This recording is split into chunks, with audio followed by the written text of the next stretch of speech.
GPS, we have Sandy Carterman. Sandy here? I don't think she was able to make it either. She's very helpful and a real team player. She handles a lot of difficult situations at the school and is an asset to the teachers and students. So congratulations, Sandy.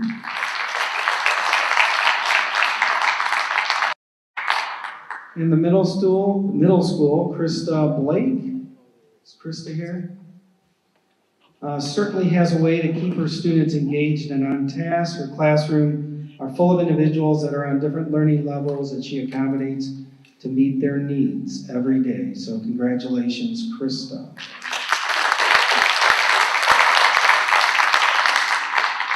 In our high school, Rachel Blevins. I know Rachel is here. Come on down.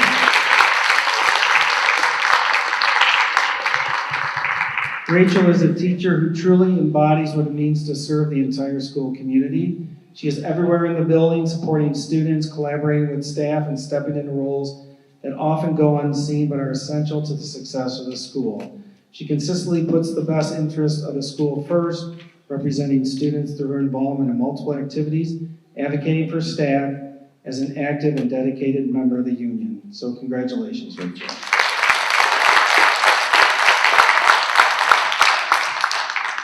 And then we have two people for central office, transportation, and bus garage. Will Mary Ramey and Colleen Kissel come on down?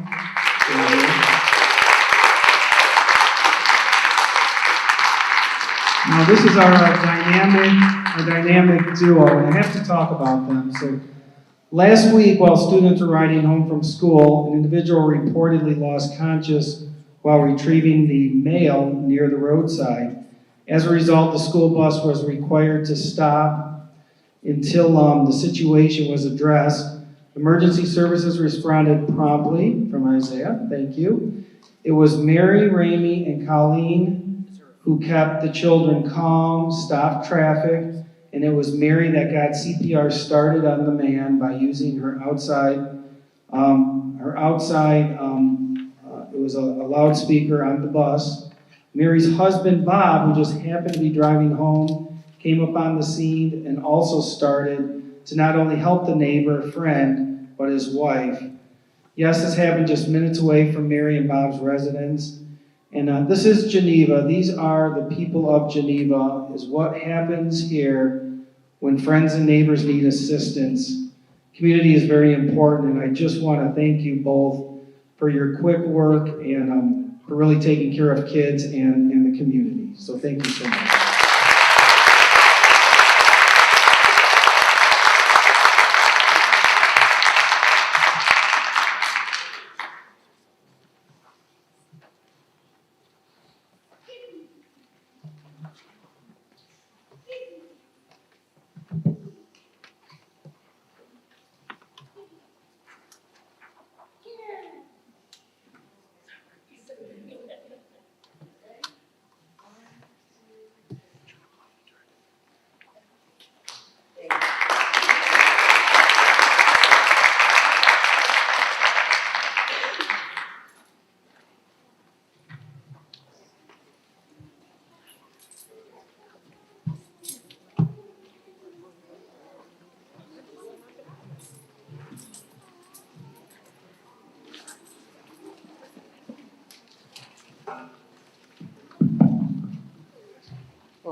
Yeah, it's got a fuse right next to it.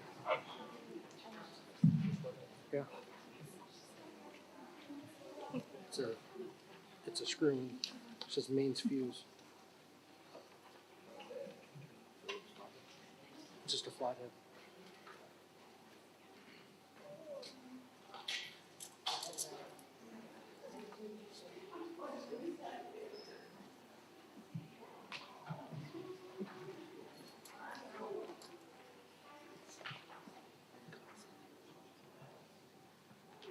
Okay, this is the portion of the meeting where we have time for public comment.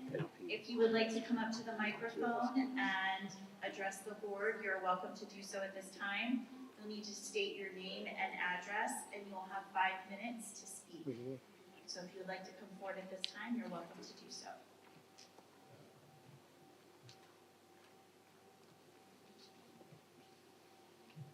Everybody at once.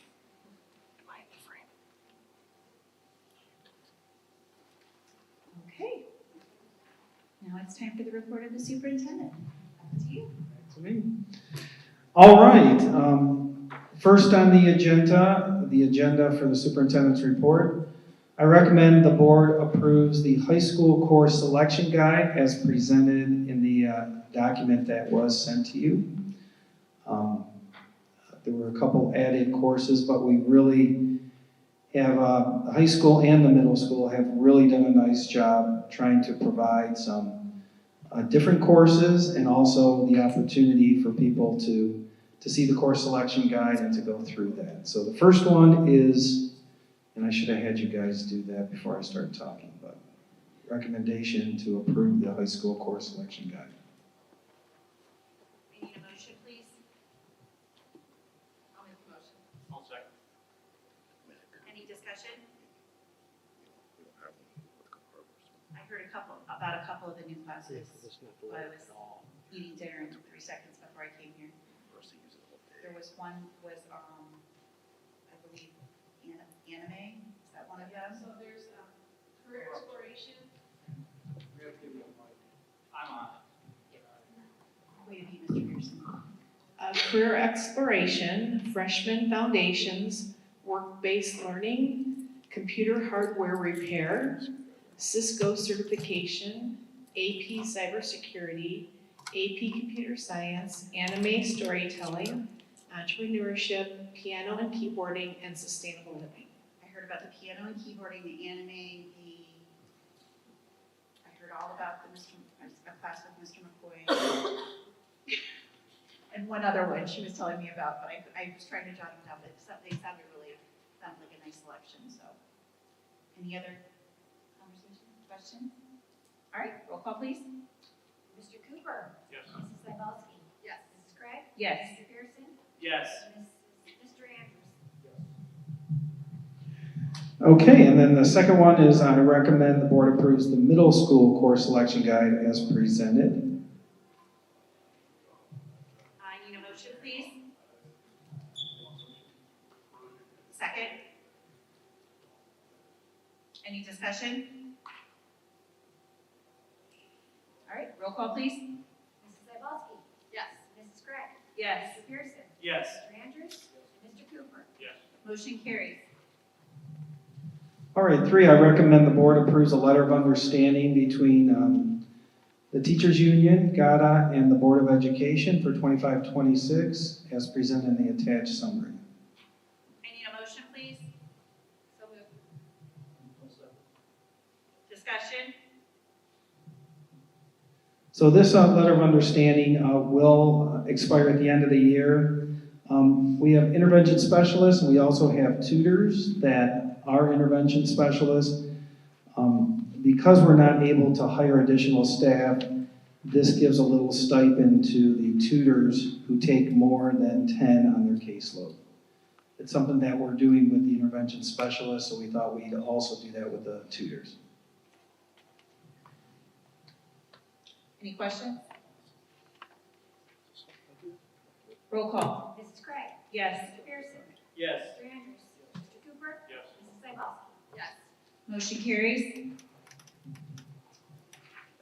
Okay, number 4, I recommend the board approves the attached service agreement between Community Counseling Center of Ashtabula and Geneva Area City Schools. I need a motion. Motion. Second? Discussion? We're really happy with this trip. Being able to go into all schools and talk to whoever in the counseling that's been needed. Thank you. Congratulations for getting that done.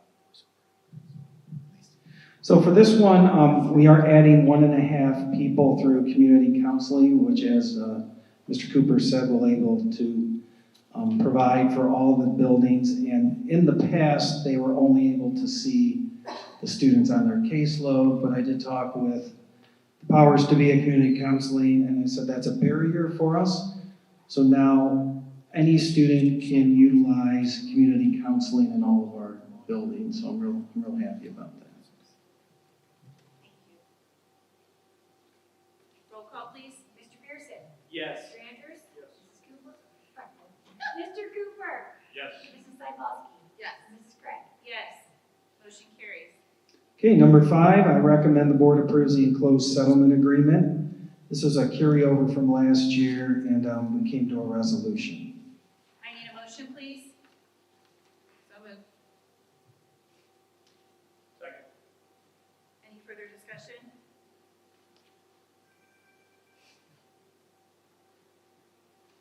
Roll call. Mr. Andrus. Abstain. Mr. Cooper. Yes. Mrs. Cybulski. Yes. Mrs. Krieg. Yes. And Mr. Pierson. Yes. Motion carries. All right, number 6, the superintendent recommends that the board approves the enclosed proposal for service agreement between START and Geneva Area City Schools. I need a motion, please. I'll motion. Second. Discussion? Okay, this is a professional development that was done with our bus drivers. We had a full day on this. People came in and they were law enforcement, and they talked to our bus drivers about serious situations that happen if there was someone with a weapon on the bus, or some really tough situations, and they talked them through those scenarios. We got a lot of positive feedback from the bus drivers for this professional development, and I was really happy they were able to come and do that for us. We also received a grant to pay for most of this that Jen Chowdhury wrote. I'll pay for the whole thing, how about that? Thank you.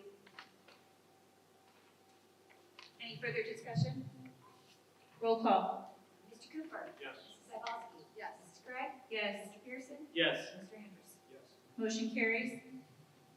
All right, number 7, I recommend the authorization of membership renewal into the Ohio High School Athletic Association for next year, 26-27. I need a motion, please.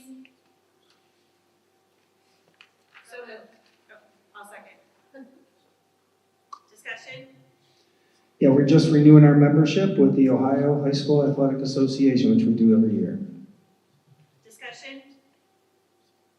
Roll call. Mrs. Cybulski. Yes. Mrs. Krieg. Yes. Mr. Pierson. Yes. Mr. Andrus. Yes. Mr. Cooper. Yes. Motion carries.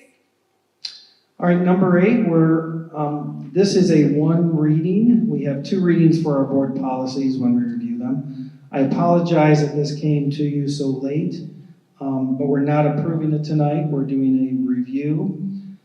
We are moving forward with a credit card machine, and we do need to have credit card policies in place before that happens.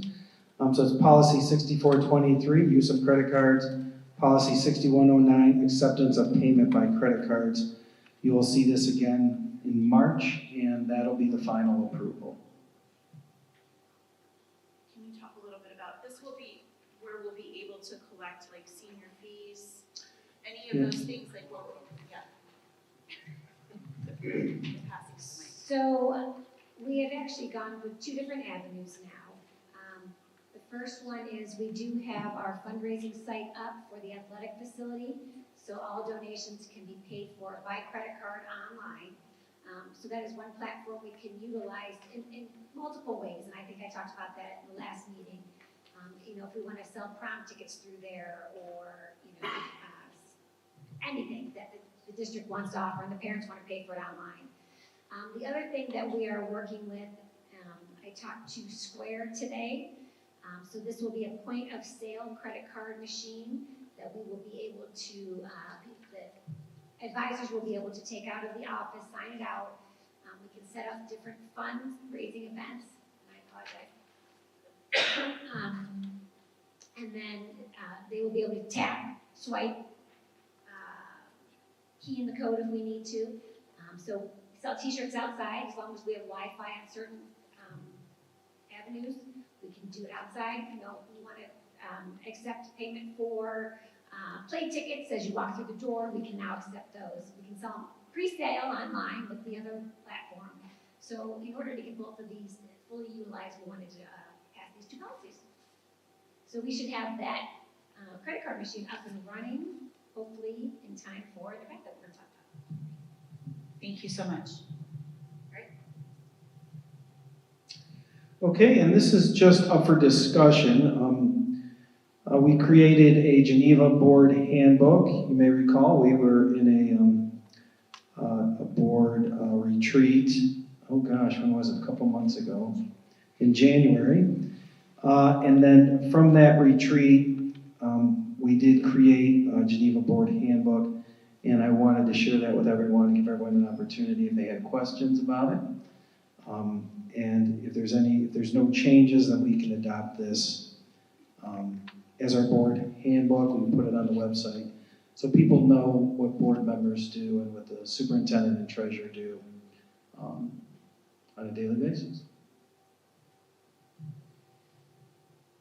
So I don't know if everybody had a chance to look at it. Dr. Lombardo had pushed it out in our board packet, but there are a few sections in there that I wanted you to pay special note to. One of them is, I know I'm familiar with it just as a teacher, but there is a section in there that speaks to doing training through public school works. There's some really good classes that we could do through that. I'm sure we could do, we could notice a work session and work through doing some of those courses that we could do the training if you're not familiar with that. Very user-friendly, very easy to do, they're online. That was one of the things that I thought that might be like a sticking point if you weren't familiar, if you didn't work in a school and not familiar with the public school works. That's one of the areas I wanted to bring to your attention. It talks a little bit about FERPA in there. I know that's a hot button topic. If you're not in education and you're not sure what that entails, it's important, what it's about, what the penalties are, what we can talk about, what we can't talk about. But this is just going to be something really nice to have on our website where everybody can go and look and see exactly what it entails to be a board member, what our responsibilities are, what boardmanship is. It talks about the vision, structure, accountability, advocacy, all the pieces and parts of what we do, who we are, what we represent, what our mission is here as a board for our school district. So if, you do have that burning desire to pull a petition and run for board, you can go and look at this book and you will know exactly what, we're looking for and what's expected of you as a board member in our school district. So I'm excited about it. Did anybody have any questions or anything regarding it? I just think we're gonna have to. Absolutely. I just wanted to look it over, see what you think, and if you've got any, questions, concerns, definitely throw I'm them away. familiar with the public school works, it's a great program. Yes, for sure. But anyway, just take a look at it, go over it, and then when we're all comfortable, we can move forward. Okay? Perfect, thank you. All right, number 10, I recommend the following personnel actions for the 25-26 school year. So you'll see A 1, 2, 3, 4, 5, 6, 7, 8, 9, 10, 11, 12, all the way down to, I believe all the way down to 12C. Is that right? 12D. And there's a resignation, yes, 12D. So we'll take all that together.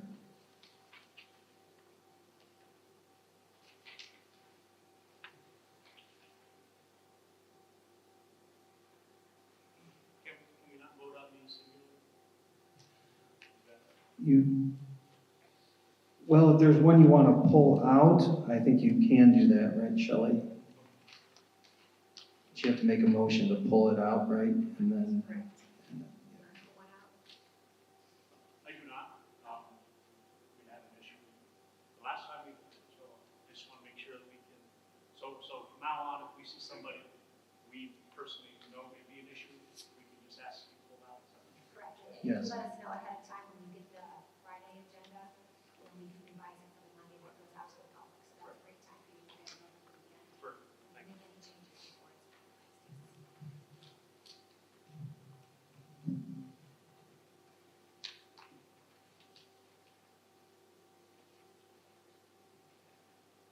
right, I need a motion, please. All right, thanks. I'll make the motion. Okay, motion for Beth, I need a second. Second. Any further discussion?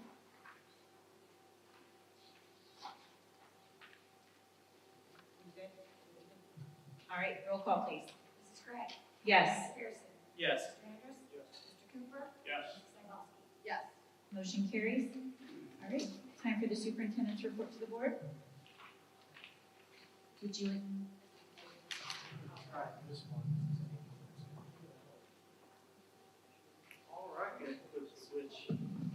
All right, we're gonna have our two our superintendent student advisory council people, girls come up. We have Briley Thompson and Amelia Armington, so come on down.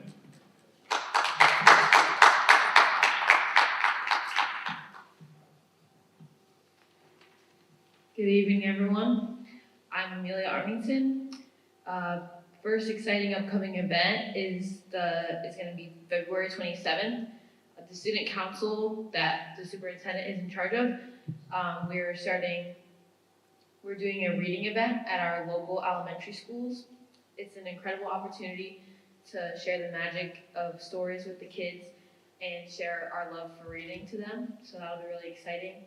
I know a lot of our different groups are going to be dressed up, and it's going to be really fun. Can't wait. And then mark your calendars for March 14th. The council is also hosting a delicious pancake breakfast. And so it's a fantastic chance to come together as a community and enjoy some delicious food and celebrate and share experiences. And then not only can you enjoy some delicious pancakes for only $10, but you could also potentially win a basket or a gift card. You never know, you could get lucky. And then lastly, being part of Geneva Schools means the world to me. It's about teamwork, supporting each other, and making a positive impact. It's about building a brighter future together, and I'm proud to be a part of this community where we can connect and support each other. Thank you.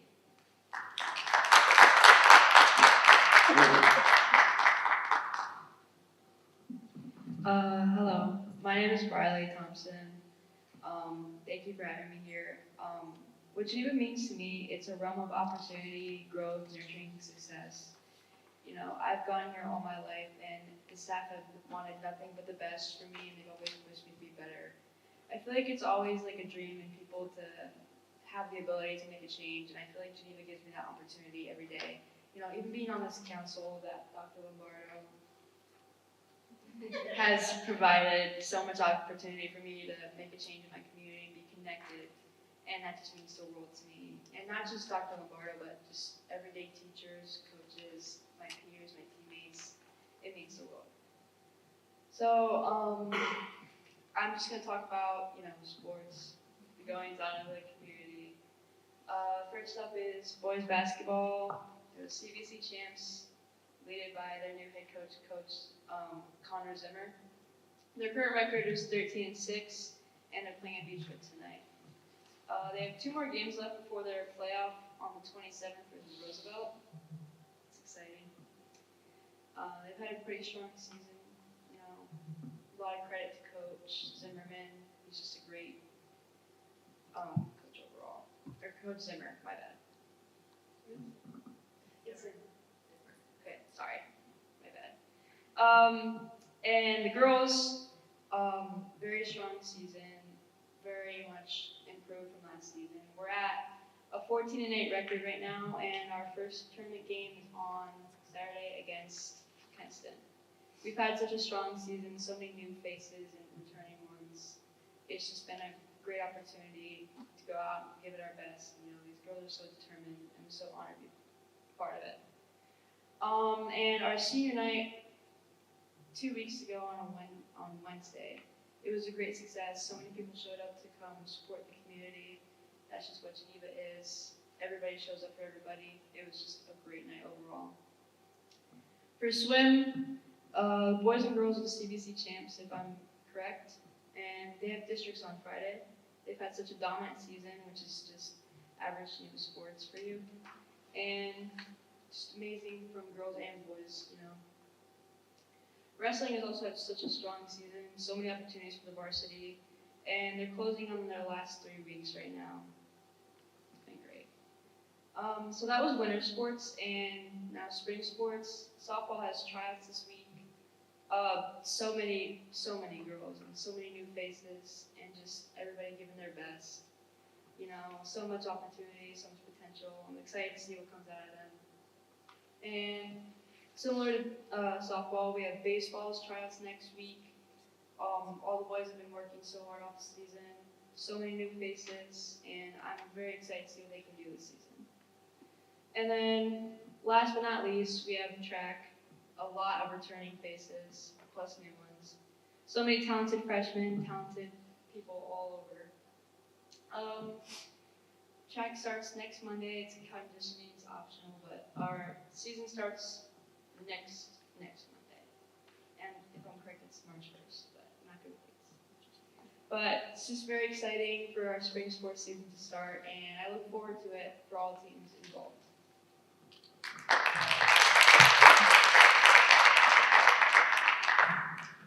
All right, well, thank you ladies so much, and I appreciate you guys coming and doing that. You guys are great. I know I got the rope around you there. All right, I'm going to do a couple updates here. I wanted to let the board and everyone know about our draft calendars. So you're not voting on this tonight. I know I said last month that you would vote on it, but we have to have 30 days go by before we vote, and we're actually at 28 days. So I'm kind of a stickler for the rules with 2 days, but you know. So we will vote on this in March, but I wanted to give you some of the community feedback and staff feedback. So you'll recall Draft A, students come on August 25th. Last day is June 3rd, and the holidays you'll see are the same. And for Draft B, it's earlier, August 18th. They would have their finals before winter break, and then the last day for students would be May 26th. Now, if you ask me where I thought we would land and where we actually landed, it's very different. I thought B was going to be the favorite, but obviously A is the favorite. So for the community, we had 82 people preferred Draft A. And some of their comments were kids work at the lake through August, and it will short the kids their summer. To have students and staff report back early while summer is in full swing is less desirable choice. And kids participate in 4-H and club activities in August, so later in August is better. The staff feedback, we had 105 staff members pick Draft A. Being a vacation town, students work at Geneva on the Lake until late August, and due to the county fair, they had the same concerns. With Draft B, 64 said they're fine with Draft B. This one will allow to finish midterms before winter break, which is something that is desirable for some people. But only 38 staff members really selected Draft B. I like beginning or ending before June and coming back winter break to start the second quarter, and being a test subject, I would like as much as possible with my students prior to testing. So I just wanted to give you the feedback. The board has the ultimate decision to decide which one we go with, but I wanted to give you the feedback. We had a pretty good turnout, you know. Quite a few people did respond, which I was happy with. So I don't know if you had any questions over that. No, it's good feedback. I'm impressed by the number of I'm just really impressed by the number of respondents we had. That means that this is important to people. And I think it's important that we continue to give our community the opportunity to help us make decisions. That's what we're here for. And listen to what they say. Yeah. And do what they say. So input, you can't ever ask. I mean, at some point you have to make a decision, but input is important. For sure. Thank you for that. Absolutely. So we'll bring that by next month, and you guys can vote on that, and then we'll be all set, okay? All right, and now I want to talk a little bit about the house, the Family Resource Center. This is really moving along quickly, and I want to just make sure everyone understands what the Family Resource Center is and some of the steps that our anchor point strategies that we are partnering with has done. So you will see that we have had, so the purpose of this partnership is to aid in the development and planning of the comprehensive Family Resource Center designed to address student, family, and community needs. So the goals here is to conduct a comprehensive needs assessment, which was done, identify community assets and service gaps, engage stakeholders across sectors, initiate funding and partnership exploration, and establish priority service areas. So these are some of the things and some of the data that they presented this report to me. They had 8 focus groups meeting with 94 participants. There were students, staff, community members there. We had an online survey, 16 respondents there. 4 meetings with social service agencies. They reviewed our district data, attendance, behavior, and academic achievement, which we provided to them.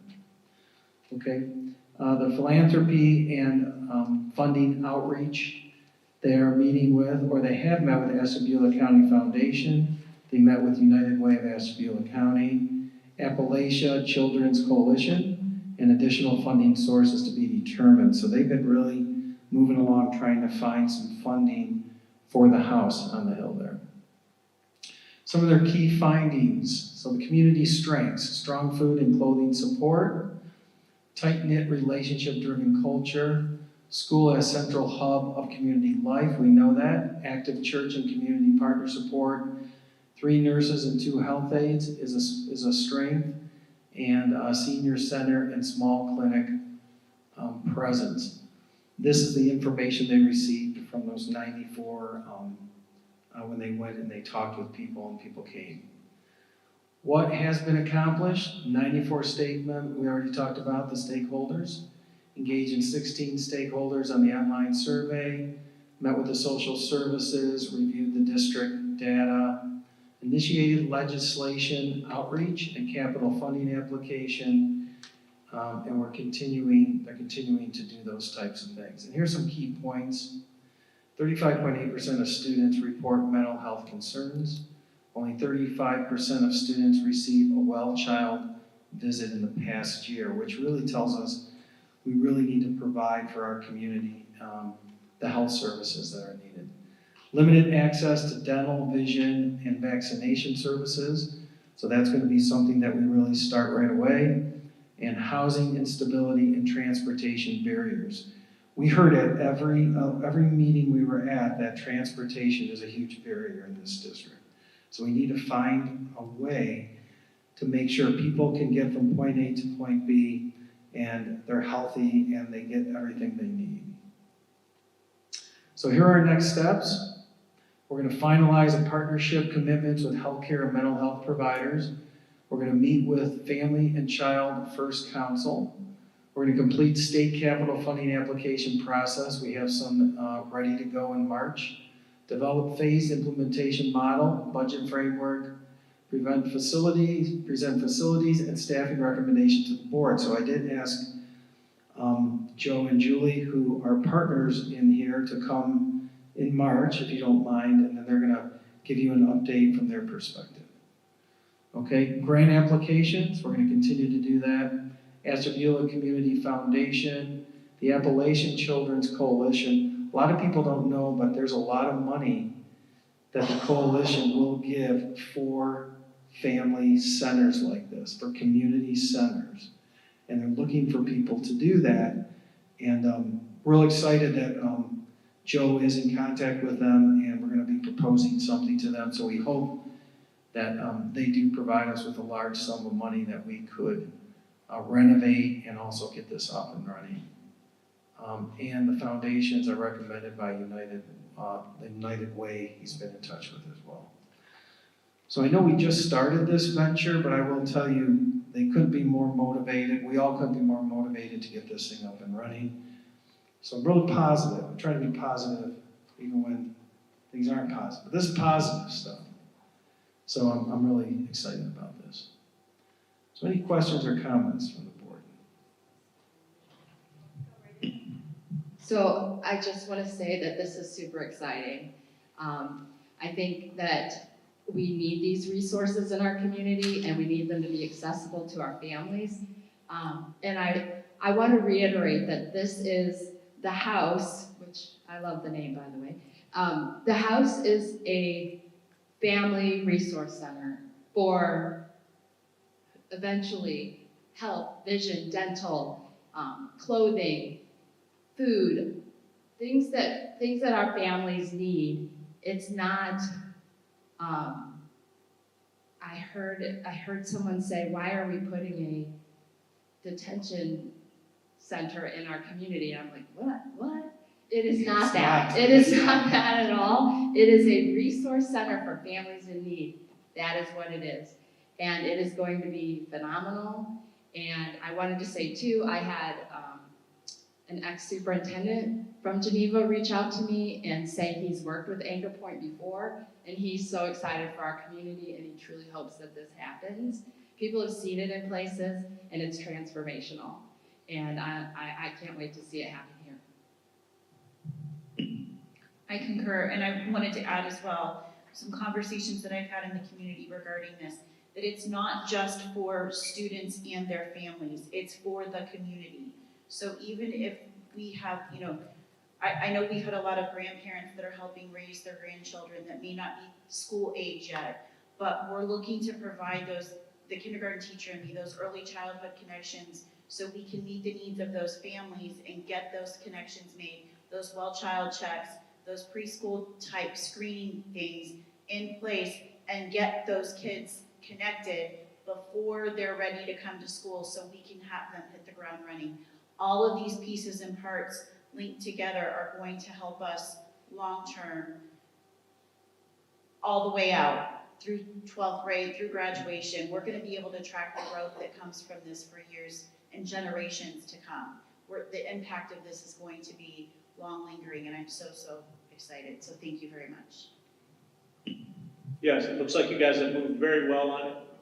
There used to be a group in place called the Geneva Community Center that was funded by the United Way that offered all these services. That probably ended in 2000, and we just had a vacuum ever since. So if we can pick these services up, that's going to be great for our community. Thank you. Thanks for the feedback. All right, let's move on to the Athletic Capital Campaign. This is up and running. The link is there. I'll have this on my superintendent site so you can go there. But if you go to our website, and I don't want to take too much time here, but we're really excited. Shelley's going to talk about some of the success we've had early on with this. But people are looking at it. People are donating. And we're really excited that this is up and running. And we thank our committee, which was a huge committee, and also Catherine Beal, who does our communications, to really get this up and running. So this is ready to go if you'd like to donate. And we want to see that Eagle Red move up there so that we can continue to provide for the community this facility. Any comments or anything from you guys? Okay. All right, and now Corinne is going to come up and tell you a little bit about Austinburg.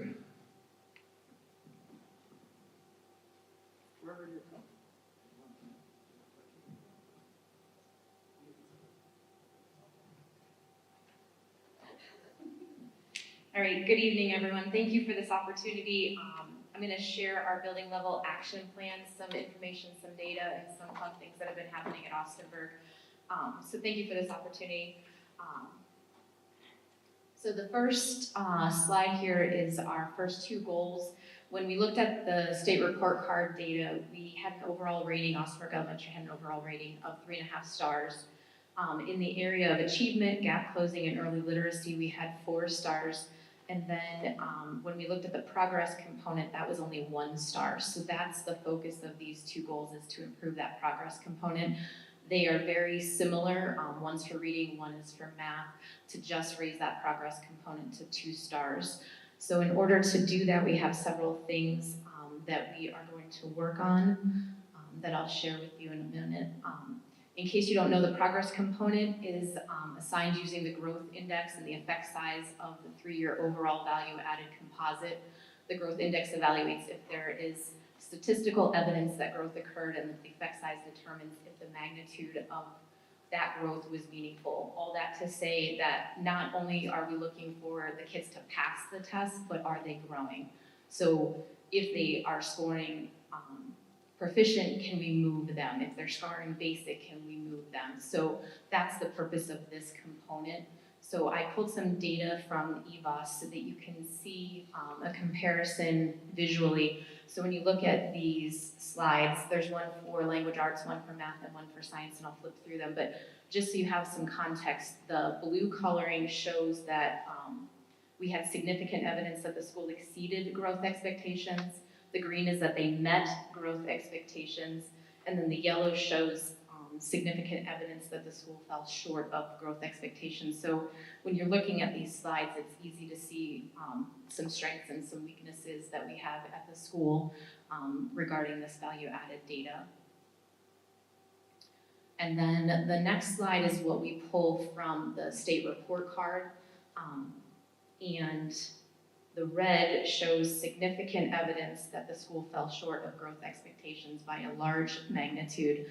And I think this is where that 1 star, I don't know why that's not showing the right way, I apologize for that, but that's where that 1 star is coming from, is all of that red. So definitely math and science is a focus for us. There's room for growth in all areas, but definitely math and science you can easily see there. In order to improve here, we have several action steps that we're working on to improve in this area. So teachers have been participating in professional development for the new language arts curriculum that was adopted this year. So that has been district-wide professional development. It's also been at the building level.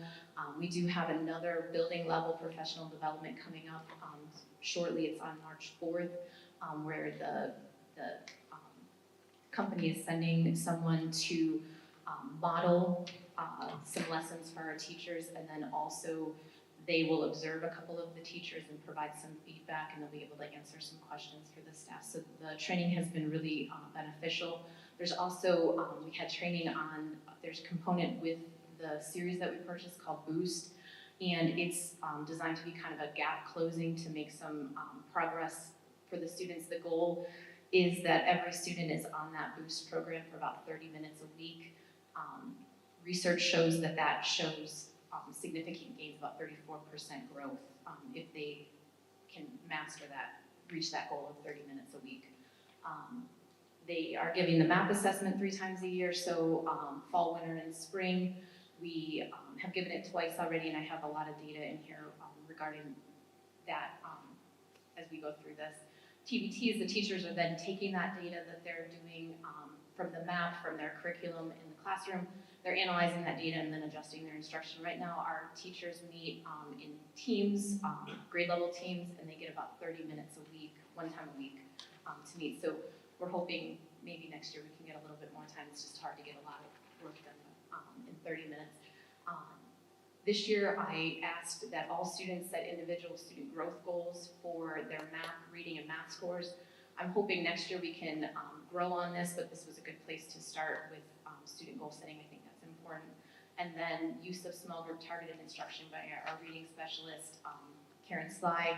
That's a new position this year, shared between Cork and Austenberg, and it's having a tremendous impact on the students. So there's more data in here in a little bit, but it really has had a tremendous impact on our students. This is just an example of a goal setting sheet. The teachers were able to use this one that I had provided to them, or they could create their own. I wanted them to be able to see their growth, chart it, look at it, talk about it. There's a lot of, I believe strongly in student goal setting, and there's a lot of research that shows that this has a tremendous impact on student growth and being able to have those conversations with the kids and the families. So like I said, this was a start for this year. I'm hoping to be able to move on and do this in other areas next year. So then here's some data for our goals and improvement for maps. So you can see overall there, I was pretty pleased with the percentage of kids that met their goal, and then I thought it was also important to include the, even if you didn't meet your goal, did you improve? And overall, I thought I was pretty pleased with the percentages there. This is another report that gets pulled out of MAP, so that's just an achievement comparison, so from fall to winter, math and reading. And again, you can see in almost every area, there is an increase, slight decrease here and there, which I think is good. When I talk to other administrators, there's sometimes a drop in the winter testing, so to see this much improvement, I was pretty pleased overall with that. And then these next two slides, there's one for math, one for language, for reading. And this is just within the system, they give you a projected proficiency overview for, based on how they scored on that test in that moment, what's their projected proficiency going to be when they take the test in the spring. So you can see there that there's improvement, obviously, from fall to winter. We still have some growth to make, but we have until April to do that. So the teachers are working really hard to continue to improve those scores. But it is kind of interesting to see where the kids are falling right now in the school year. And then the same thing again for reading. And then just so you had a comparison from that to the state report card proficiency data from last year. Again, we are on track. I think obviously the percentages were higher in the spring last year in comparison to where we're sitting right now, but again, we still have a few months to get there. So I just wanted you to have some context.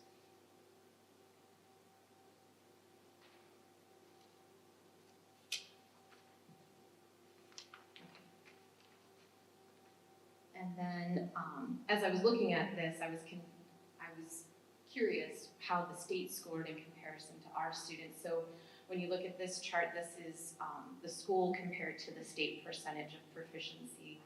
So you can see across the board, our students outscore the state by huge, huge margins. I was concerned when you look at the math school column, there was that drop from 4th to 5th grade, but then when you look at the state, there's also a considerable drop, like 12.4%.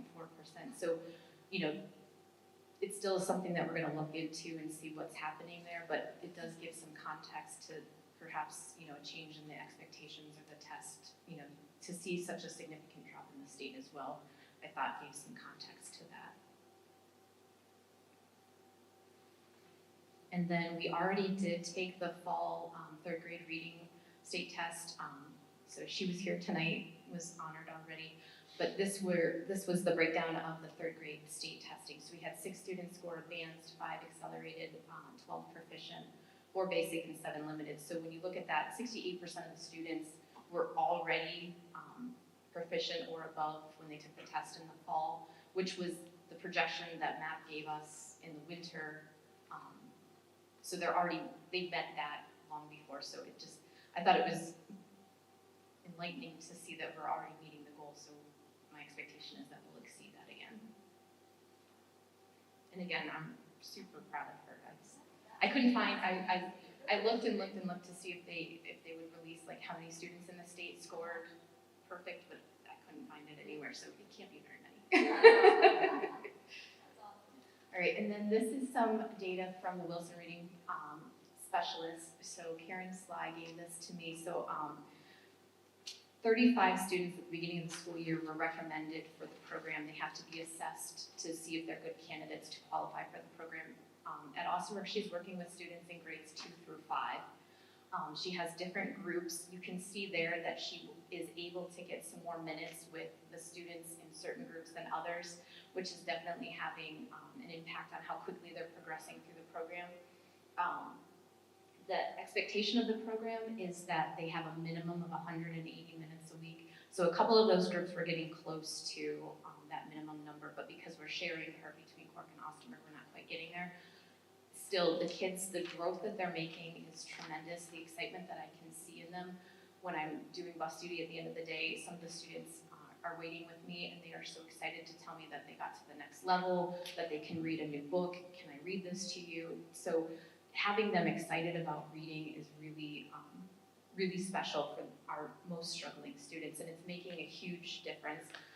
She did tell me that the books 1 through 3, which is where they're spending a good chunk of their time, is all closed syllables, which is on purpose because 60% of the English language is closed syllables. So this program is designed to spend a lot of time focusing on the basics and then growing them from there. So it's my hope that we'll see some tremendous progress as this program continues. She is very, very good. And then we did have one student on there. I don't know if you can see. She's already on the 3rd book. She was a student that moved into Geneva District from Jefferson, where Karen had worked before. So this is a student she had worked with in her previous district, so she was able to continue with her. So that was kind of special to see. And then my 3rd goal, like all the other buildings, is for attendance. So we'd like to reduce the chronic absenteeism rate by 5% by the end of the school year. In order to achieve that, we'd like to providing monthly recognition of classes, quarterly recognition of students, school-wide attendance incentives and rewards, improved communication, and then collaboration with the community school liaison. She's been a huge help to us. So then I wanted to give you what the state qualifies as chronic absenteeism. That is a student missing 10% or more of the school year for any reason, excused, unexcused, they took a vacation, it doesn't matter to the state. It equates to approximately 2 or 3 days per month. Last year on the state report card, Austenburg had an absenteeism rate of about 17%, and the goal was 16.4%. When I was curious again what the state average was, it's 25.1%, so way above where we're at and what the expectation is. If you take that 16.4%, which is our goal, times the approximately 200 students that we have in grades K to 5, that's about 33 students that we're looking at. Right now, when I did some research, we have 36 students that are they're not hitting chronic absenteeism, but they're hitting 1 or more of the thresholds that we keep track of for each book, yes. So that's concerning to me. Of the 36, 2 have withdrawn to be online or homeschool, and 9 are open enrollment students of the 36. So they are coming to us, which is, I think, they're late sometimes. Transportation is an issue. So just something to think about how we can help them. So this is one of our things that we're doing to try to improve attendance. So this is our Race to Perfect Attendance. So this is on the wall in the main hallway in the building. So every month it's updated and we keep track of each grade level. So it's not by class, it's by grade level. And our little Eagles are on a race trying to get to 100%. So every month we move the little Eagles, and then the winning grade level gets like a reward in their classroom. So 5th grade won for this month, so tomorrow they're getting their treat in the classroom. So then we just started it in December, so this is our comparison data from December to January, and you can see there is a considerable increase, which is great to see. I hope it continues. We did only, in fairness, have not too many days of school in January, but I'm going to take it, so it's a win.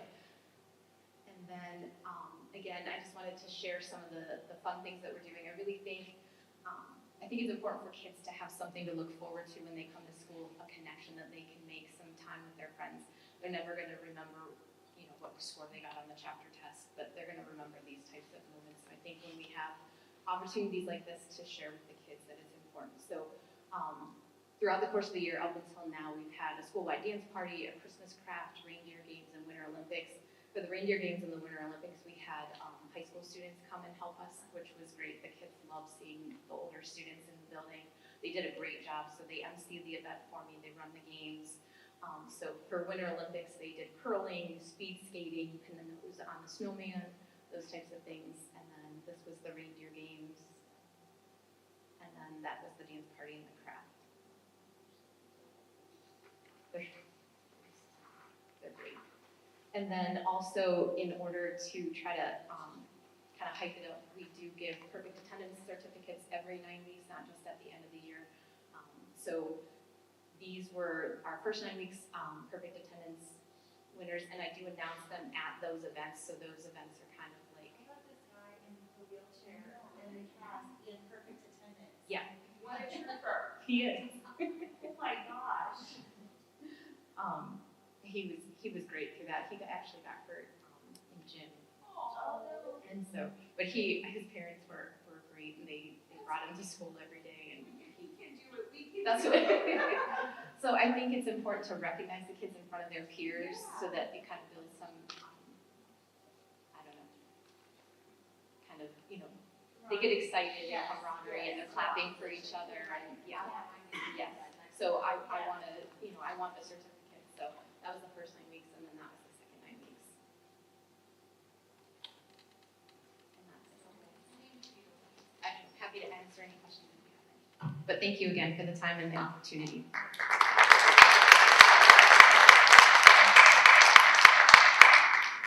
Thank you, Corinne. That was awesome. Great work.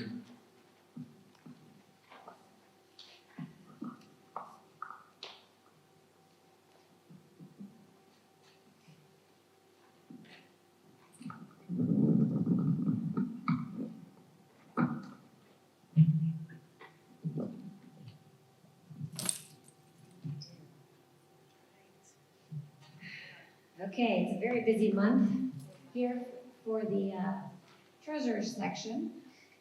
We're going to start off first with the January financial report. I need a motion in a second.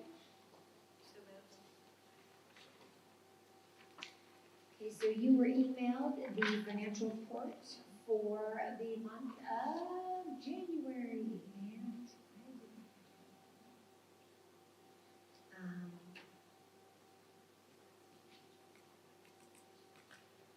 So as we're going through, just so you know, this is comparing the forecast that was passed still in October to where we are today. Again, we are right on track. I'll kind of point out what's going to be changing in the forecast when I touch base on that, but as we go forward, right now we are trending where we said we were going to in October. So I know last year we did have a timing difference for our first payment of our property taxes. We did get a partial payment last January. This year we did not get that partial payment. I received 2 now in the month of February already. So, are there any questions on the report?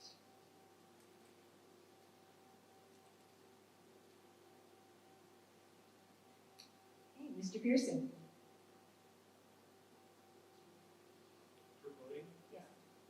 Yes. Mr. Andrus.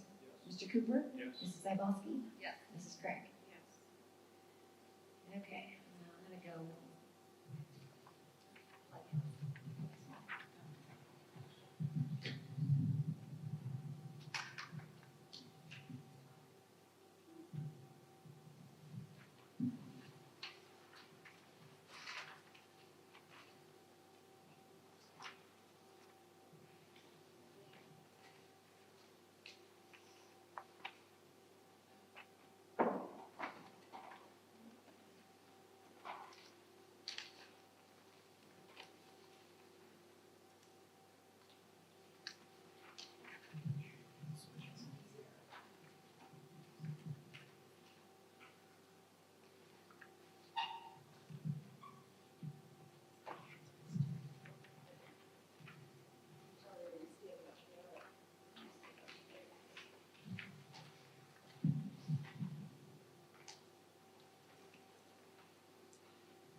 Okay, so I tried something different this year. We're gonna, let's see, I've done this about the third, fourth time.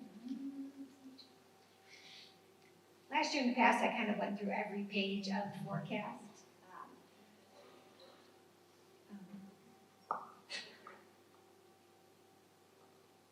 So this year, I'm kind of just gonna give you some highlights of changes. So we are doing 2 forecasts a year.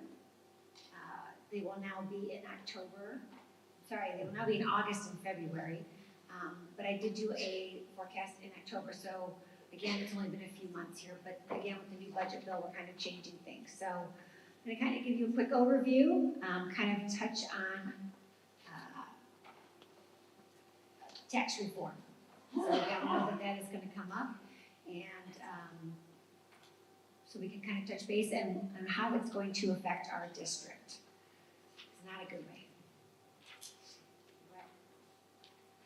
Okay, so again, here we're going to talk about our revenues. We're going to talk about property tax reform and House Bill 186.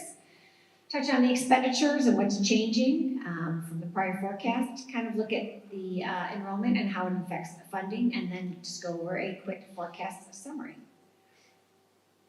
Okay, so we do have our revenue overview here. Kind of touches base on how much is coming from local taxes, which is our real estate, our public utility, and our income tax. Our state sources, our state funding are restricted, unrestricted, and our state share of property taxes. And then other revenues such as we might have interest payments, and we do rent out a few of the buildings to the county. So we're going to kind of look at, you can see here in 2023 to 2024, how we're gradually increasing. And you can see now, starting in 2025, we are kind of really staying the same. And that is due to the property tax reform. Also showing quick here in 29 and 30, that is showing the income tax levy that will be up for renewal. That is the money that we stand to lose if it's not passed. So here we can see our current fiscal year projected revenue analysis. This year we're going to get $8.8 million in property taxes for real estate. So I'm going to kind of again go through that a little bit more. The Fair School Funding Plan and the restricted state funding. We did talk about the Family Resource Center, right? And so we are able to use the funds, our restricted funds, to go ahead and to pay for those modifications to that building.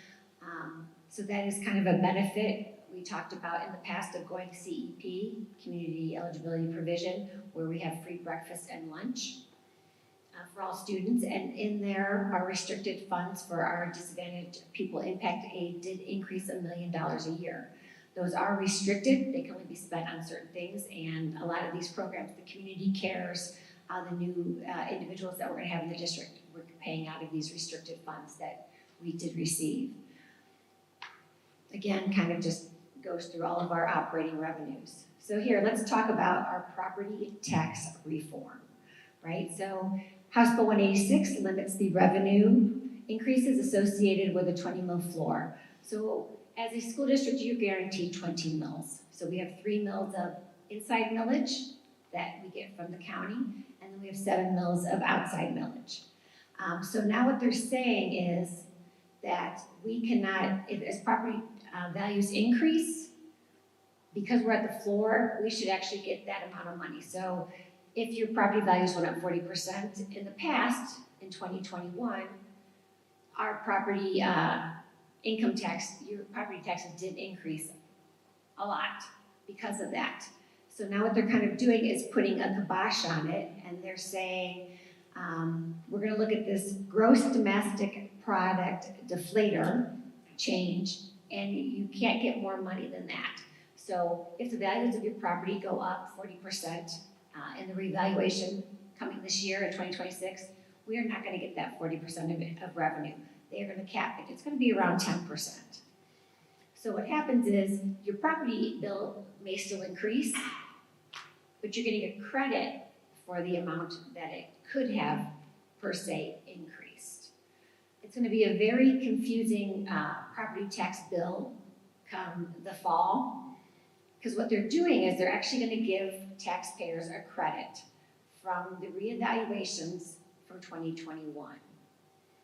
2023. So you're gonna get a credit on your bill. And then we are not losing that money as a district. We are actually going to be reimbursed that money from the state Just so you know, the tax-free, they used to have a full week or 2 full weekends. That is going away.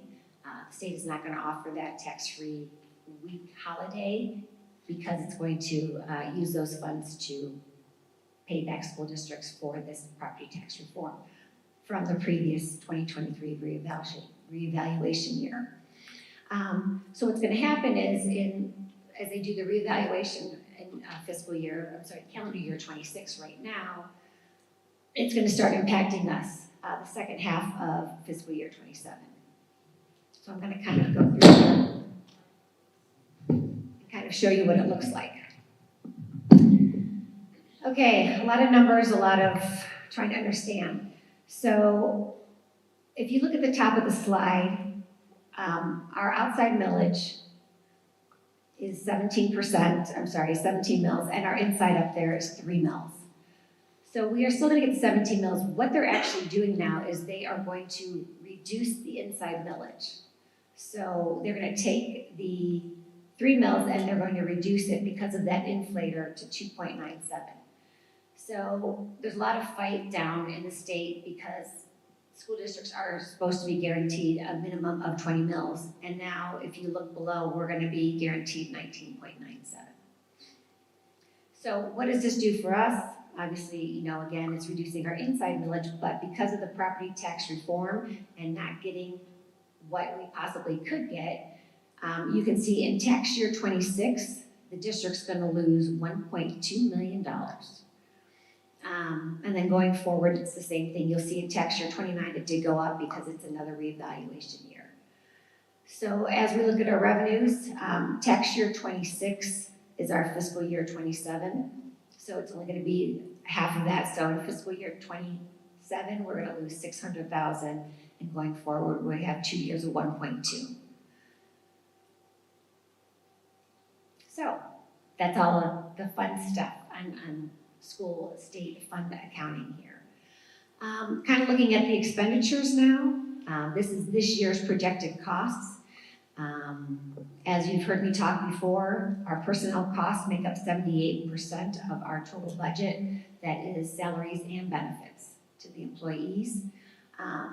We have projected purchase services of $4.4 million, and of all other expenditures, 1.9.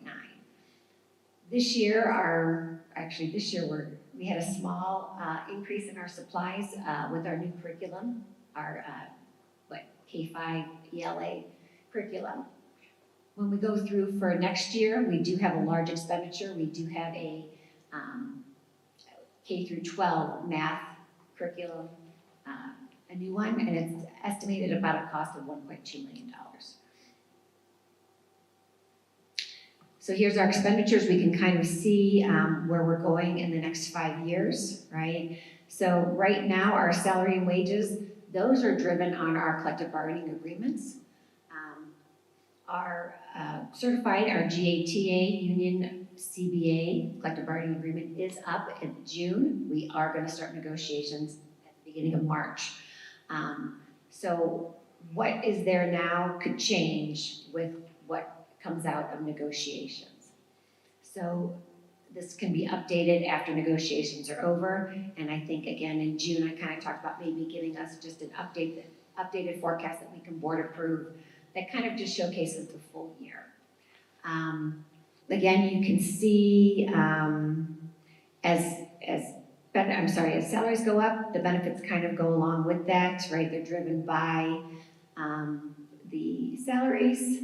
You have your retirement, that's a percentage of your salaries, and so is, a few of your other benefits. You can see here, when we are in purchase services, just a gradual increase. Purchase services are repairs and maintenance. It's our legal fees. It's anything that we contract out of the district.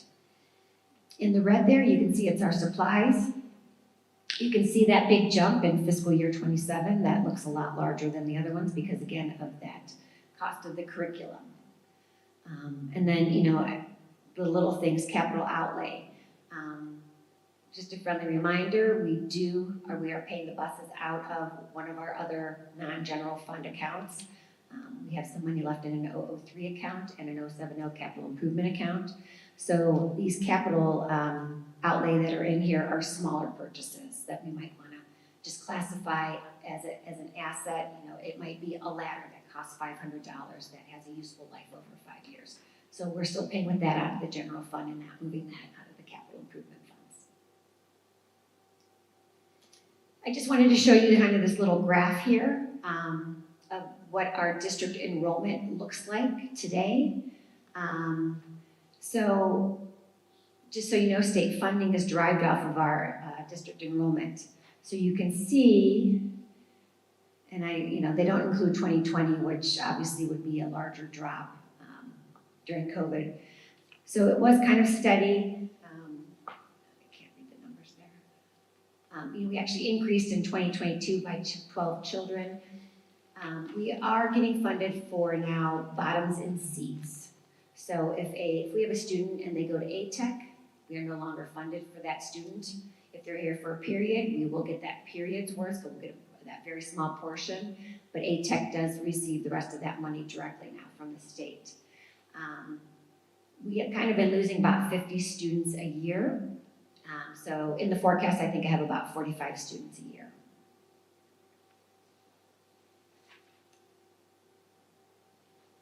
Kind of just wanted to touch base on pupil expenditures. So right now in our district, it costs about $86 a day to educate a student. I just thought that was kind of interesting.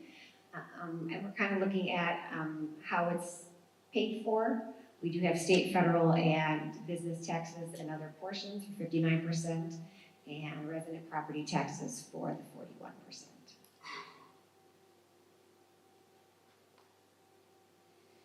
Here is our per pupil general fund expenditures. Don't be scared about that 2025. Again, that was that anomaly of we did transfer money at the end of the year, so that does show up as an expense here.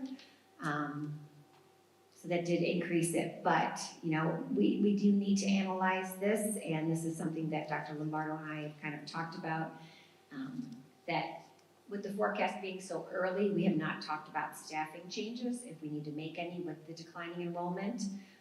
So at this current time, nothing is projected, but as we look at declining enrollment and, if we have, people who retire and we can, not fill them through attrition. So again, our pupil expenditure is going up, and that's something we have to look at a lot as our enrollment is going down and as our funding is not increasing as much as our expenditures are. Quick overview. So this is kind of when I had the big forecast, the page just kind of gives you a snapshot of the bottom.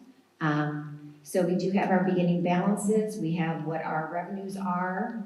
You can see each year, they're kind of really staying flat, right? We're at 30 million this year. We're at 30 million next year. We're at 30 million in 28. So they are really staying flat, except again, expenditures are going up, right?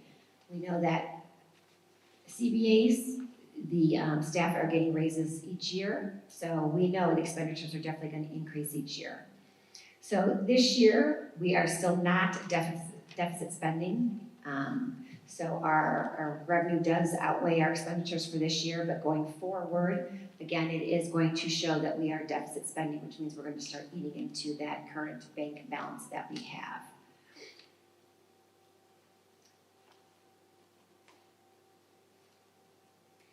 Another thing I want to show you with the handy-dandy graph on cash on hand.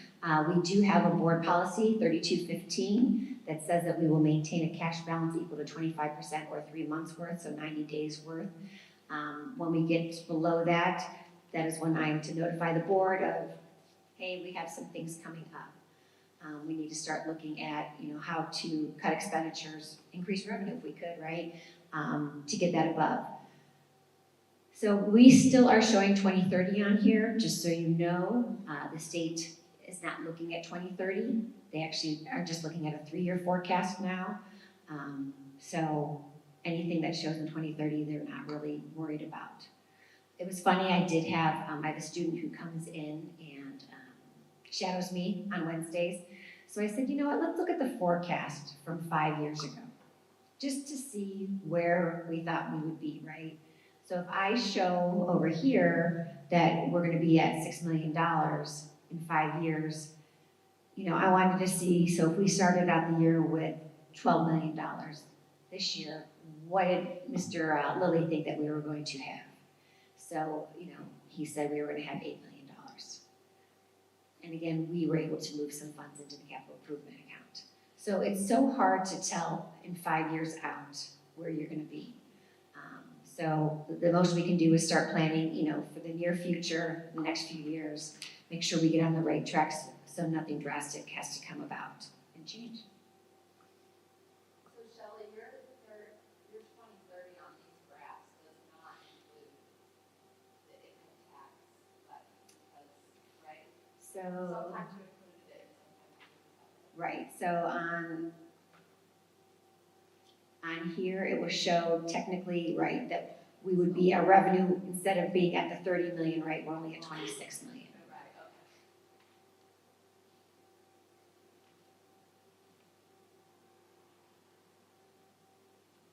And I think that's about it. I can throw this on the website also. And then obviously the full forecast will be on the website. Again, there's a lot of, you know, each section is on there. Let me just I liked this. instead of just going through every page, I just thought maybe it wouldn't be nearly as, you know, cumbersome here. Again, some of the graphs are the same that I did steal, but if you go onto the website, when this is on tomorrow, you know, you'll be able to analyze each section that goes into the forecast and what it does. Obviously, this is the main one for us. This is that property tax one where it's just flat. We're actually losing some money in 2028. So yes, they will both be out there.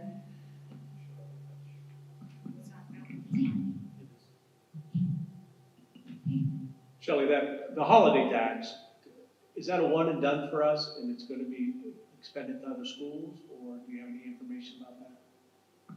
So they are only reimbursing us for that, that large increase that the taxpayers had, right? So yes, that's a one-time that they're gonna reimburse us. One and done. And then that's why we start to lose the $1.2 million. Yeah, but that holiday tax is going to be gone, so are they going to, do you know if they're going to? Oh, I don't know, yeah. I would have to assume they'll probably reinstate it. Thank you. But I think that's their way of not going into their budget, you know, and taking money out of their coffers. They're saying, hey, instead of us losing money on the tax holiday, we're just not gonna have it and we're gonna give you the money. So they're gonna basically give people their money back, and then you're gonna spend your money again, Correct. right? So it's like, Right. it's your money either way. Right. It just looks better if it's not the property tax. The money they're going to save on school clothes. It's not Correct. gonna go- right. And so, real quick, let me just touch base. I kind of said your tax bills are gonna be kind of wonky, right? So in the fall, when your tax bill comes, you're gonna get that credit from fiscal year '23. And that gets passed on to you. So your tax bill's gonna go down. Now, when they do the reevaluation, your tax bill's gonna go back up because that was a one-time credit. Now your tax bill will go up, but it's not gonna go up what it could have gone up. So when they say you're gonna get a credit, you're really not gonna, you know, technically see that impact. Most likely, your taxes will still go up next year, but it'll only go up 10% your tax bill instead of 40. You know, and every district had different scenarios. They also passed another House bill where if you had an emergency levy, those used to be not calculated in the 20 mil floor. And that would have helped the taxpayers. We didn't have any emergency levies. So we are definitely a floor district with no emergency levies, no fixed sum levies, that stays on the floor.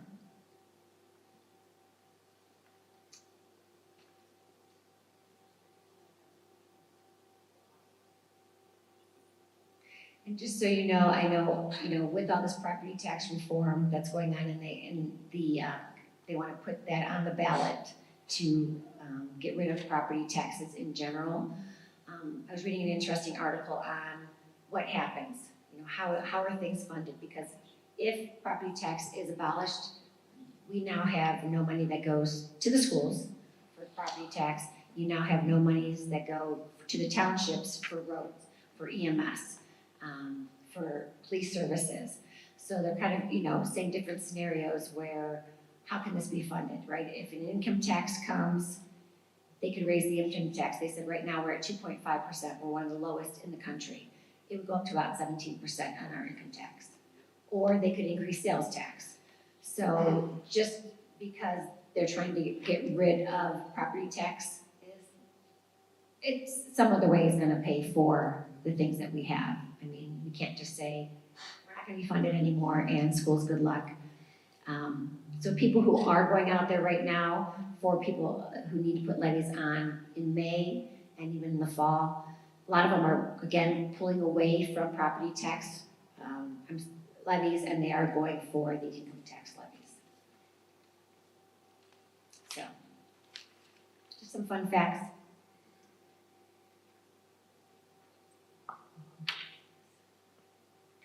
Take the vote and then.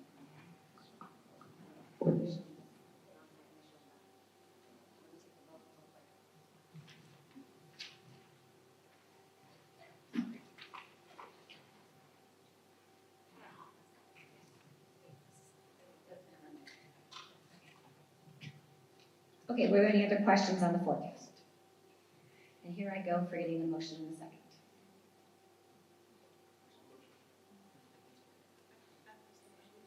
Did you? We did a motion in a second. Okay. I just didn't write it down. Are there any other questions on the forecast? Okay, Mr. Andrus. Yes. Mr. Cooper. Yes. Mrs. Cybulski. Yes. Mrs. Krieg. Mr. Pierson. Yes. Okay, so in front of you, in the agenda, we do have the 26-27 budget. I did present that in January at our organizational meeting. It was passed, and we don't have to have a budget commission meeting. That was something new, that if the budget commission had any questions on your upcoming budget, that you would have to go in. I do know that there are districts that do have to go in, but we are waived, which is lovely. So I need a motion in a second. Okay, so are there any questions? This basically just outlines what we have passed. They just kind of certify it. Any questions? Okay. Mr. Cooper? Yes. Mrs. Cybulski? Yes. Mrs. Krieg? Yes. Mr. Pierson? Yes. Mr. Andrus? Okay, I need a motion in a second to approve the renewal for our insurance. Second. Okay, so we do get our insurance for our property and all of our insurance through Ohio School Plan. Highland is our third-party person. We do usually renew it in January. They got it to me a little bit late, so we will do it. There was a slight increase. They do look at past claims. We do have a few claims on there that did raise our rates a little bit. Originally, they had come back with our property insurance going up a little bit, but because we've had no claims on our property insurance, they were able to reduce it a little bit, and I gave them a heads up that we may have some claims coming through on the roof. So, it will not show up on this renewal though.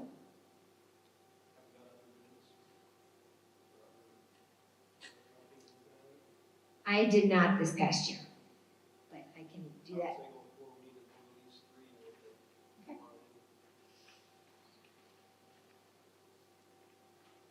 can definitely do that for next year. Are there any other questions? Okay, Mrs. Cybulski? Yes. Mrs. Krieg? Yes. Mr. Pierson? Yes. Mr. Andrus? And Mr. Cooper? Yes. Okay, I'm recommending to approve the disposal of 2 buses. We put these on again at the last minute. So these buses are not drivable. They are coming in to do all the inspections, correct? And so these would actually be a ding against us, even though we're not using them. We have no plans to use them. So we would like to get rid of them as soon as we can. Need a motion, please. So moved. Any discussions?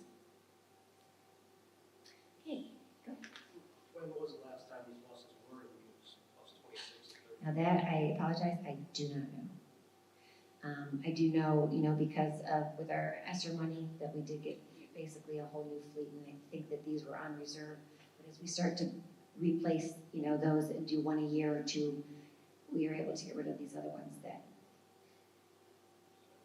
have lived a lovely life. Okay, Mrs. Krieg. Yes. Mr. Pierson. Yes. Mr. Andrus. Yes. Mr. Cooper. Yes. Mrs. Cybulski. Yes. Okay, I need a motion and a second to approve some donations, please.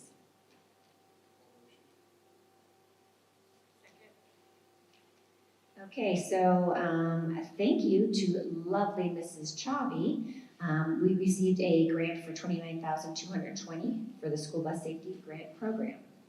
This grant will help to ensure safer travel for Ohio students through upgrades to existing buses and the addition of advanced safety features on new buses. Is there anything you want to add? No. We did talk about the START training program, $6,750.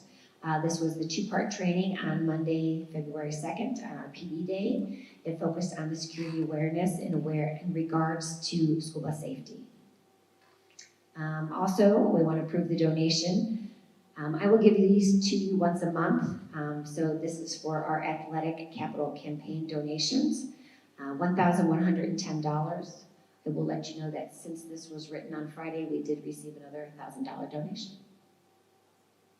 So those will be deposited into our foundation account for now, so I can keep track of them. So those will not be in the general fund. These athletic campaign donations, they will be in Fund 34. Are there any other questions? Okay, Mr. Pierson. Yes. Mr. Andrus. Yes. Mr. Cooper. Yes. Mrs. Cybulski. Yes. Mrs. Krieg. Yes. Okay, I just wanted to touch base really quick on the athletic facility. Our requests for qualifications, our RFQs, did go out last week. We did have a legal ad in the paper on last Friday. It's on our website, so these architecture firms will email me. They would like to get a copy of the RFQ. As of today, we have 13 requests for people who want to turn in their request for qualifications. They are due next Friday, the 27th at 2 p.m. And then I know Dr. Lombardo and I will open them, and then we may ask a board member to come on board to review them with us, and then we can decide if we want to choose one from there with the help of our legal firm, Bricker Green. We have the option where we can do interviews with some of the firms. So, and then I did get an email from Bricker Green today that they are going to send off the RFQ for our construction managers. So this project is up and rolling, and we're very excited here to see where it goes. Do you have any other questions on that? I just want to show you really quick something else that we're doing.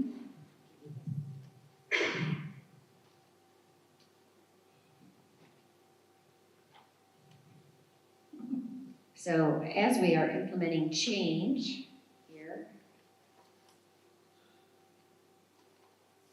Dr. Lombardo and I are very excited for our project that we were waiting on for a very long time. So starting next board meeting, we will have a new platform. So everything will be online. You will be able to register, that you can have agendas emailed to you when they go public. But everything is going to be on here. It's going to be a one-stop shopping. And again, this isn't quite the view. This is kind of a preview view that we could give to the board today, and kind of wanted just to show you. But everything that we went over today on today's agenda will be on here. I will be able to take the motion in a second on here. We'll be able to vote on here. You'll be able to see that it was passed. There will be live links on the agendas when you open them. So on here, we've attached the minutes. You can go ahead and click on the minutes, and we can open them up. And then you'll be able to see the minutes right there.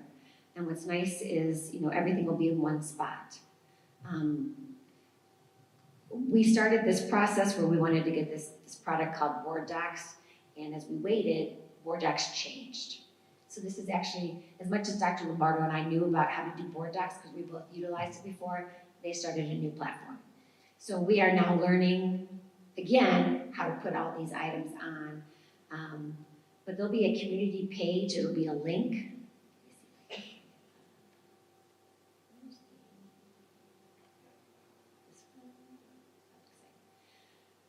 So this will be a link on our website. It's our public site for community. You'll be able to see when there's a meeting here. We're gonna have this document library here. We started to kind of fill some things in.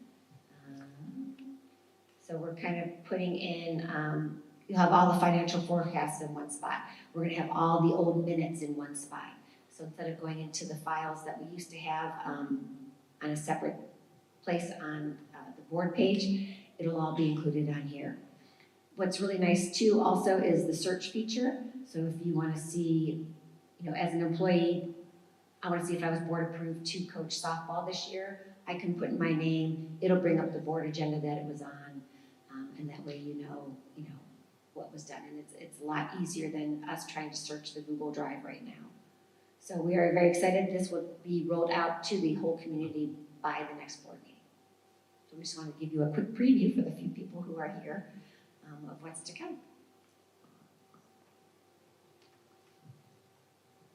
Thank you both very much for getting that rolling. It's gonna be nice.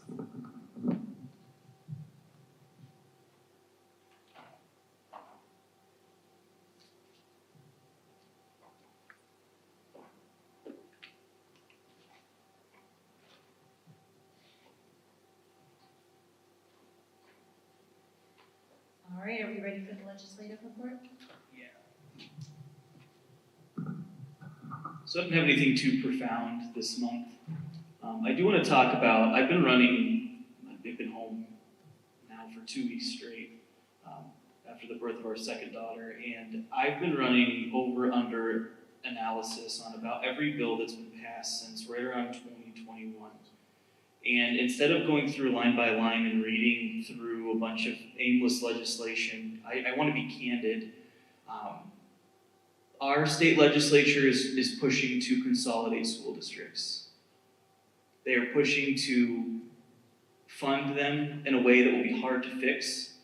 They are doing it by removing certain voted mill levies from the floor that we have been guaranteed.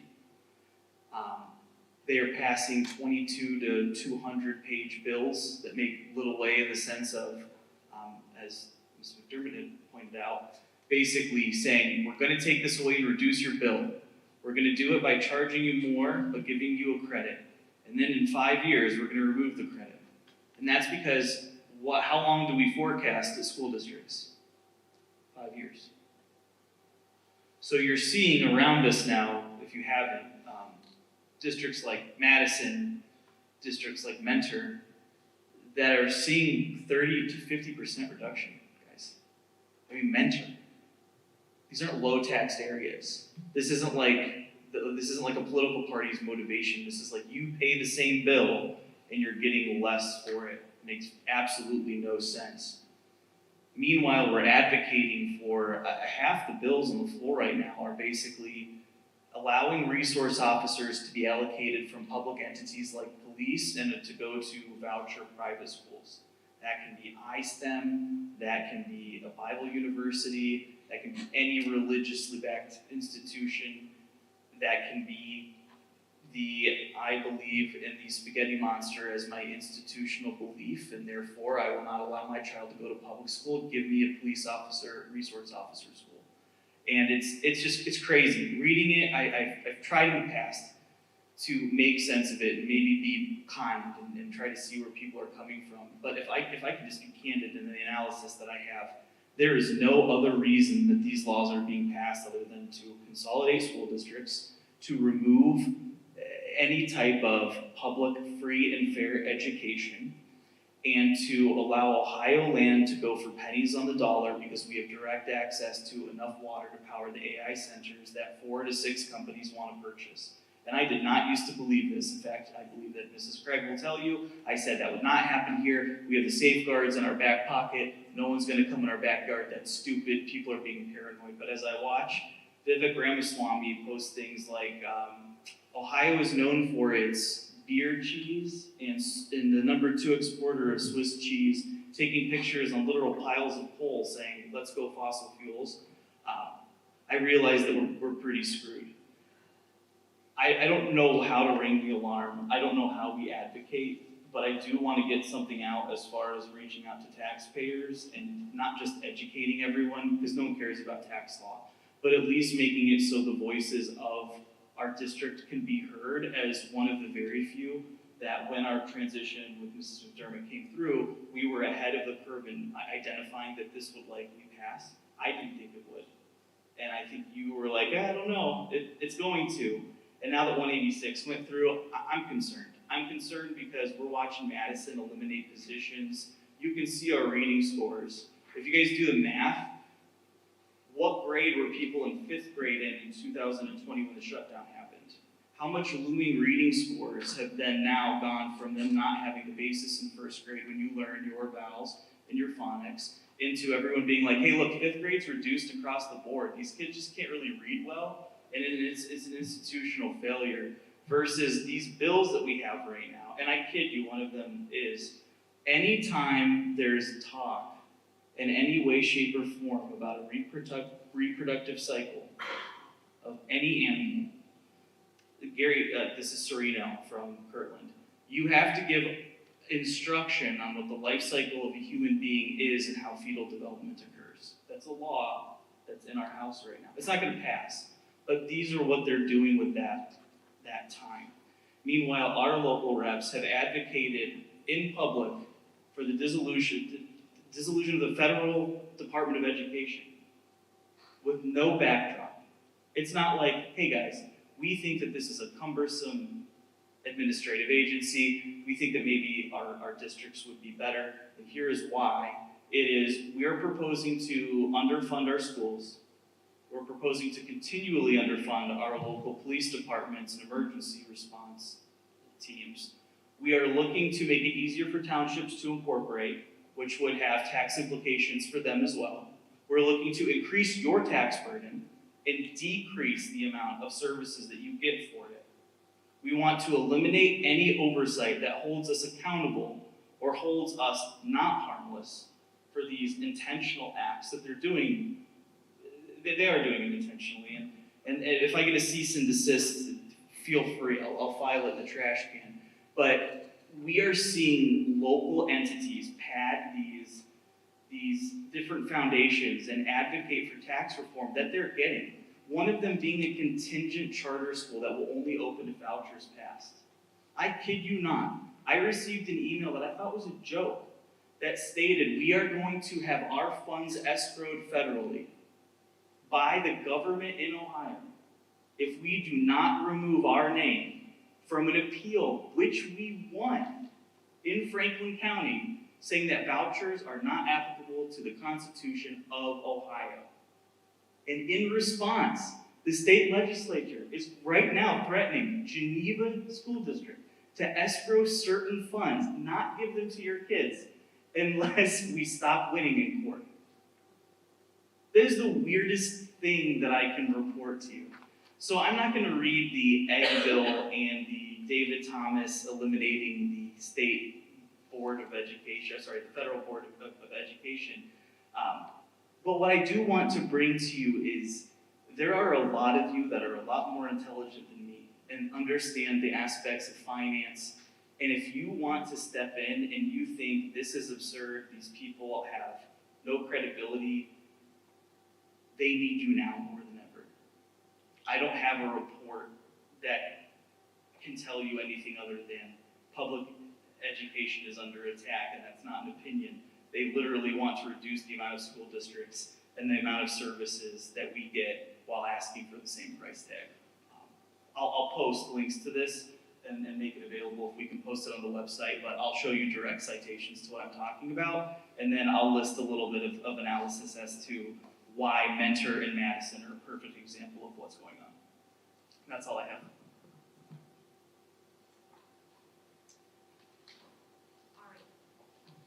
I don't have an ATEC report this month. We didn't hear from Mrs. Ortiz. They may not have met yet this month, which could be the case. Board member reports.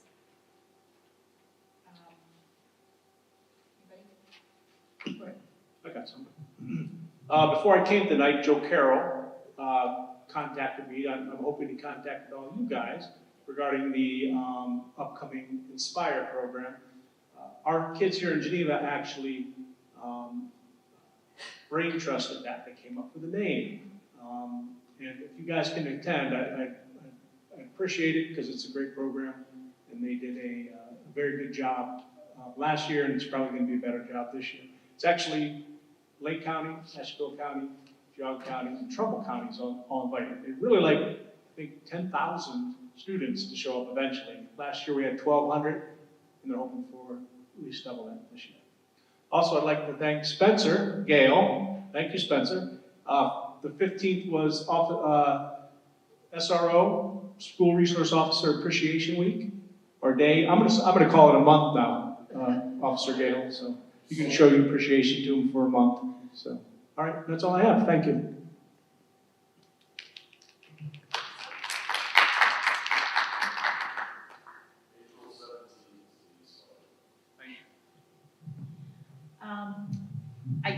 I think we all did get the Did we all Inspired, get yes, I think we all did.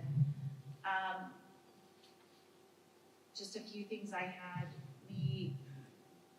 Mrs. McDermott talked about, and Dr. Lombardo, we officially unveiled the capital campaign for the athletic facility, so you can get all the deets and check that out on the website.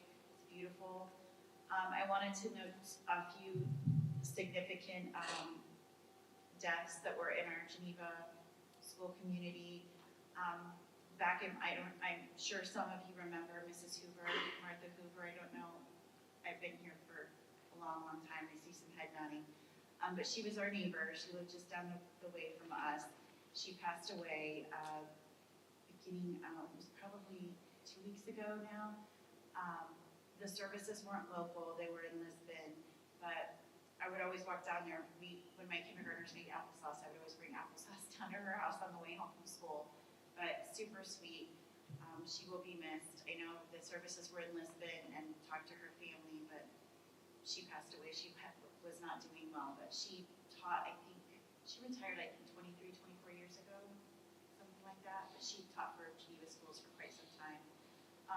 We also lost Wendy Booth. She was a science teacher here at the high school after a pretty long and hard battle with cancer, so she will be missed. I know that was a hard one. And then one of our students lost her mom, Linda Thompson. I know that was a hard one too. So January was rough. We lost a lot of people that were close to us in the school district. I had a little bit, I know the students wrapped up some sports things, but I had like a winter sport wrap up. I know boys basketball, I think they won the CBC for the Lake division. And I wanted to mention that I know Keegan Corey had 1,000 points, career points, I think he got. The wrestling team, they placed first at the All-County Wrestling Tournament, and I believe they finished third in the CBC Lake Division, and they have sectionals coming up. Geneva girls basketball, I tried to follow all of them and take notes. I think their record was 14-8, 15 or something in that range. And I noticed that they had shared that they had done pizza parties for hitting rebound goals, brownie and cookie parties to celebrate different wins. I know they do all these craft things because their coach is a kindergarten teacher, so that's what you have to do when your coach is a kindergarten teacher. And then I have to shout out the swim team because, we've got some board members that have swimmers up here. So we had a nice crew of kids that made it to districts and like several relay teams, some individual events. So they will be going and swimming at CSU on Friday in districts. So we're pretty proud moms up here. So we're pretty proud of those kids. And then I wanted to give a shout out to Mrs. Chowby for all her grant writing because this has been like a dream of mine. I cannot even tell you how long to have somebody that would be willing to do it, was good at it, and then could get them. So yay you. We're so thankful for you. Thank you so much. Some upcoming dates and activities. We have girls basketball playoffs on the 21st, NHS induction ceremony on the 24th, right here in the auditorium at 7. Bloodmobile coming up on the 26th from 7:30 to 12:30, I think. We have Hats for Hospice coming up on the 27th, boys basketball playoffs, and wrestling sectionals.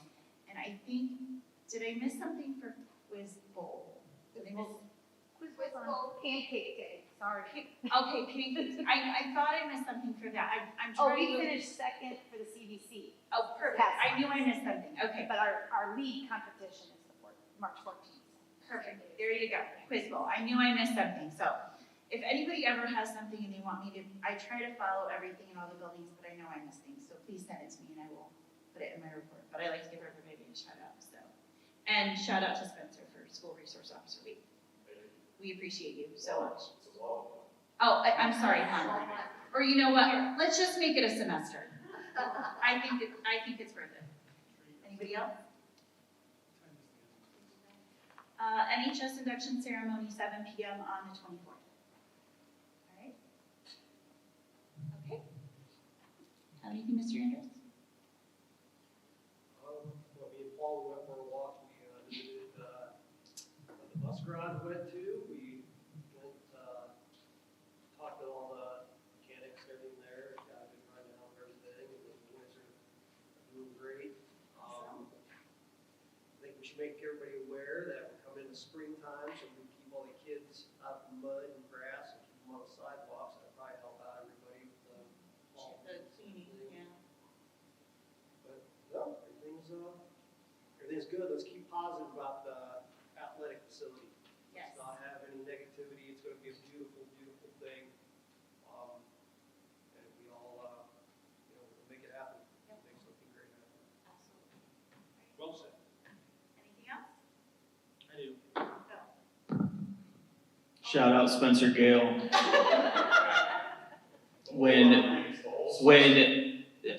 Because of School Resource Officer Appreciation Month, when people ran to Facebook immediately to tell us about the looming potential hostage situation that may or may not have been culminating, we had already been updated by Mr. Lombardo and Officer Gale as to everything was good, everything was already looked into, everyone was safe, and Mr. Mark John still sent out an update and let everyone know in real time that everything was good. And so I appreciate that more than you know, because in the past, maybe Officer Cooper, or sorry, Mr. Cooper, that might not have always been the case. So it's nice to see.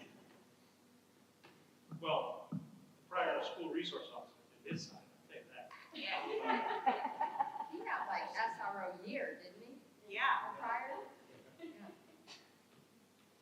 No one wants to look at those files. Thank you. You good? That mic's too loud. All right, the board will hold an executive session for the purpose of considering the preparing for, conducting, or reviewing negotiations or bargaining sessions with public employees concerning their compensation or other terms and conditions of employment. All matters discussed in all executive sessions are designated to the public officials and employees as confidential pursuant to revised code 102.03B because of the status of the proceedings and or the circumstances under which the information will be received, and preserving its confidentiality is necessary to the proper conduct of government business. I need a motion, please. So moved. Second. Roll call. Mr. Andrus? Yes. Mr. Cooper? Yes. Mrs. Cybulski? Yes. Mrs. Krieg? Yes. And Mr. Pierson? Yes. Time is 8:48. There will be no business when we return from executive session. Thank you and have a good evening.